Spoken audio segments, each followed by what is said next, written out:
c'est déjà d'appliquer tous ce que nous appelons les connaissances et les pratiques de base, d'avoir un grand sens du service et de l'engagement à mes côtés dans un domaine ou un autre, et il y en a un certain nombre.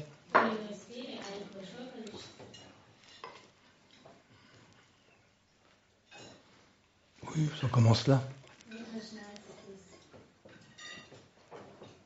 Merci.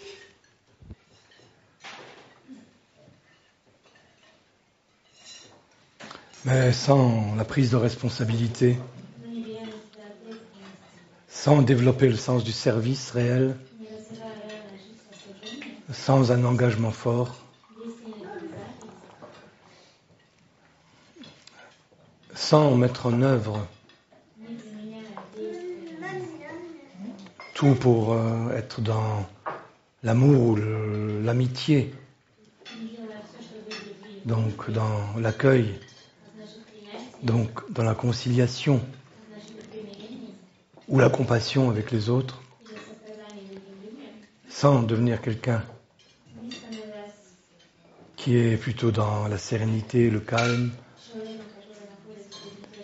la paix, qui résout les conflits, un facteur de paix donc.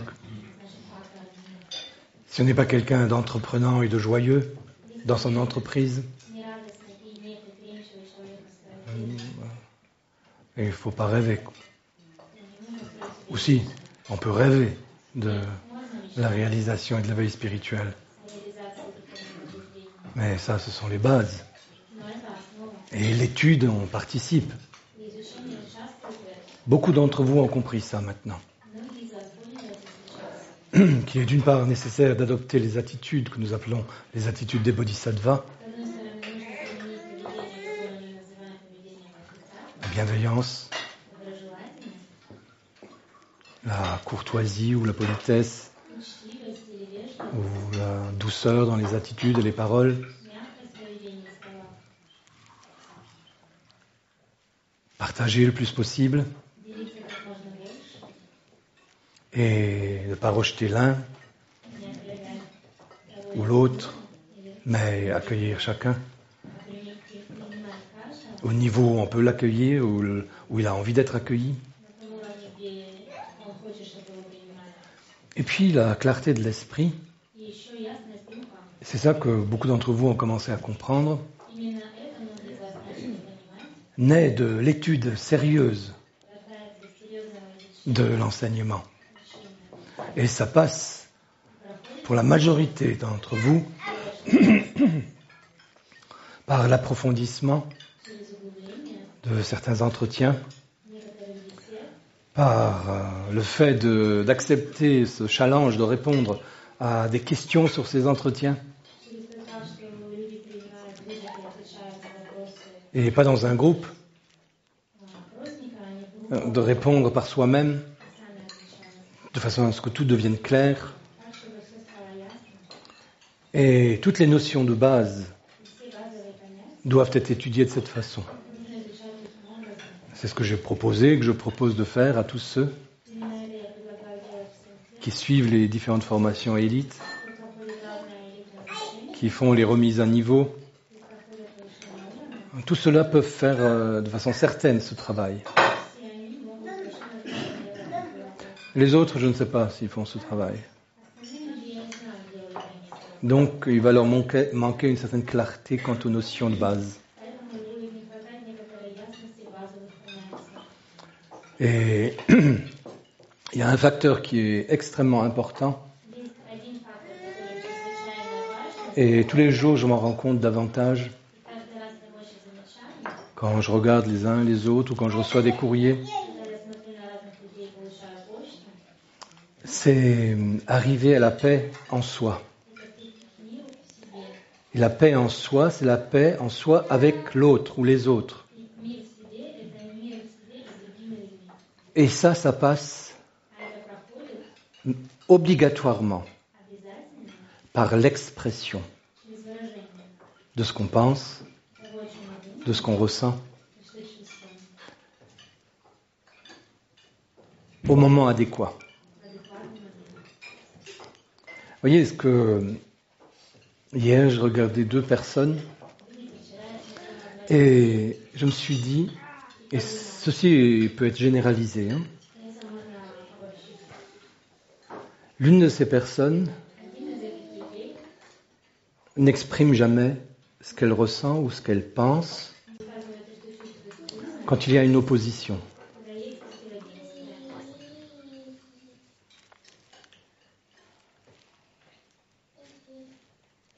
C'est pas très grave quand il s'agit juste d'opposition d'idées. Mais quand une émotion est ressentie dans l'opposition, et ceci est très important, quand une émotion est ressentie, il est absolument essentiel de clarifier la situation, de dire davantage encore ce qu'on pense et ce qu'on ressent.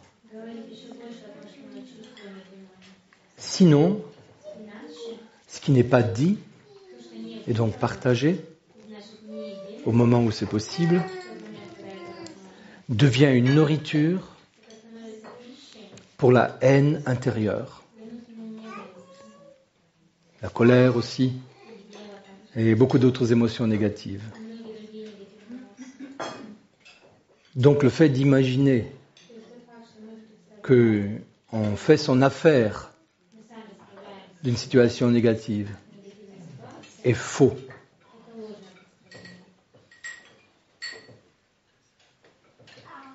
Il faut trouver le moment et le lieu pour exprimer les choses. Sinon, et ceci est très important, la haine est nourrie intérieurement et elle va s'exprimer de multiples façons. On ne voudra pas voir la personne, ou bien on parlera en mal d'elle. Tu vois, ce sont plusieurs façons de manifester, il en existe beaucoup d'autres. Or, la qualité de l'esprit la plus importante, c'est ce couple d'amour ou compassion. Mais si on reste avec cette façon de nourrir la haine en soi, en lien avec des choses non dites, on se ferme complètement la possibilité de la réalisation spirituelle. Donc vous voyez, il y a des choses qu'on peut faire et des choses essentielles qu'on peut faire. Et il y a un mode de fonctionnement que la plupart des gens ne perçoivent pas bien, c'est que toute chose, tout conflit non exprimé, sans émotion négative évidemment, puisqu'il faut choisir le moment pour parler. Mais tout conflit de ce type non exprimé devient une nourriture pour la haine en soi. Et la haine est l'un des 3 poisons. Et surtout ceux qui pensent qu'ils en font leur affaire. Ils sont dans la pire situation. Parce que c'est un mensonge et ils nourrissent la haine et détruisent toutes les formes de possibilités d'amour ou d'amitié ou même de compassion en eux.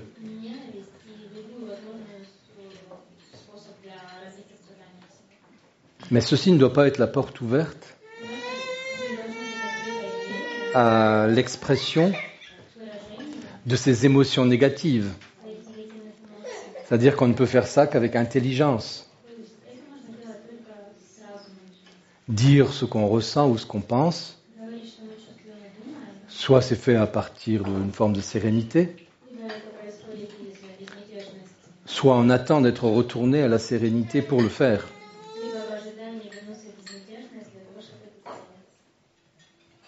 Je pense que de ce point de vue-là, les conflits entre les individus Я думаю, что с этой точки зрения конфликты между индивидуумами sont une des causes majeures это одна из главных des причин blocages sur le chemin de l'évolution personnelle. блоков на пути эволюции личной, духовной эволюции. Et il faut être à deux pour vouloir la même chose. Et il faut deux qui doivent être sincères. S'il n'y a pas la sincérité, et la plupart des gens se cachent derrière de fausses sincérités. Mais dès que quelqu'un devient négatif, on sait qu'il n'est plus sincère, qu'il essaie de cacher quelque chose. Mais quand deux arrivent à parler normalement, même de choses difficiles, sans devenir négatif, là on sait qu'on est sur un terrain qui sort du mensonge et des illusions vers plus de sincérité. Oui.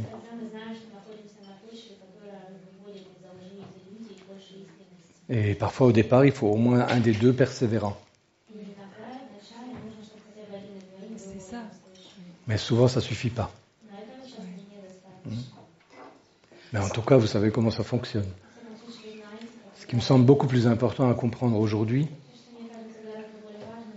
c'est cette idée que le négatif qu'on ne dit pas, ou c'est pas tellement ça. Le négatif, on va le garder en soi. C'est l'émotion négative. Mais l'élément conflictuel dont on ne parle pas, qu'on n'affirme pas simplement, devient intérieurement une nourriture de la haine et des conflits qui vont s'en suivre. Voilà ce qu'il faut comprendre. Et la difficulté, c'est de trouver le bon moment et le bon endroit pour exprimer.